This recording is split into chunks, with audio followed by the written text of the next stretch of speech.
A U.S. Marine guides a howitzer to a firing position May 14 in Syria.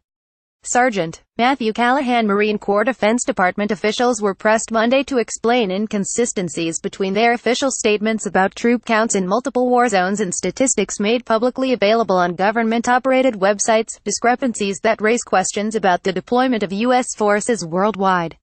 Defense Secretary Jim Mattis has made assurances that his agency would be more forthcoming about how many troops he has committed to operations in Syria, Iraq, Afghanistan and elsewhere, but those changes have not taken effect. A Pentagon spokesman, Army Col.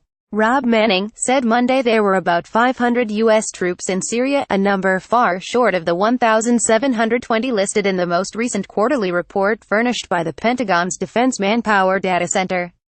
In Iraq, the number is 8,892 troops, substantially higher than the 5,000 Manning said are there. The data center's latest worldwide deployment data, accurate as of September 30, was released on its website November 17. Speaking to the Pentagon press corps, Manning offered some explanations as to why the numbers can be different.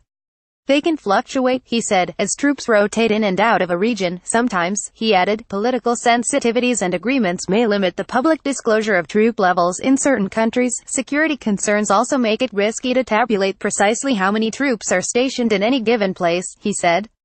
The Defense Department data does not include such disclaimers.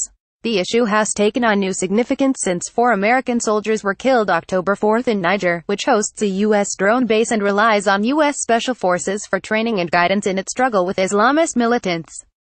A year ago, the Defense Department's public data disclosed the presence of just 7 troops in Niger, a number that remained largely unchanged until this month, when the latest data report jumped to 536. Earlier this year, in a disclosure to Congress, the White House indicated there were 645 American troops in the country. Immediately after the deadly ambush, military officials said there were 800 troops in Niger. The Defense Department's publicly disclosed data, which tracks U.S. personnel levels in dozens of countries, are not meant to represent an accurate accounting of troops deployed to any particular region, said Eric Pan, a Pentagon spokesman. That may change soon, Pan said, as the Pentagon takes a hard look at the utility and value of the manpower that it provides in its quarterly reports. The 500-figure officials cite as the U.S. troop presence in Syria is the force management level, a cap set by President Barack Obama's administration to limit the U.S. personnel there, and in Iraq, where operations against the Islamic State have been conducted primarily by local forces supported by U.S. firepower and advice. Obama was reluctant to deepen the U.S. commitment there, said Todd Harrison, a defense analyst at the Center for Strategic and International Studies, a Washington think tank. The preference for a small U.S. military footprint, limited early on to special operations troops, attack helicopters and artillery units, led to loose definitions and fuzzy accounting, he said.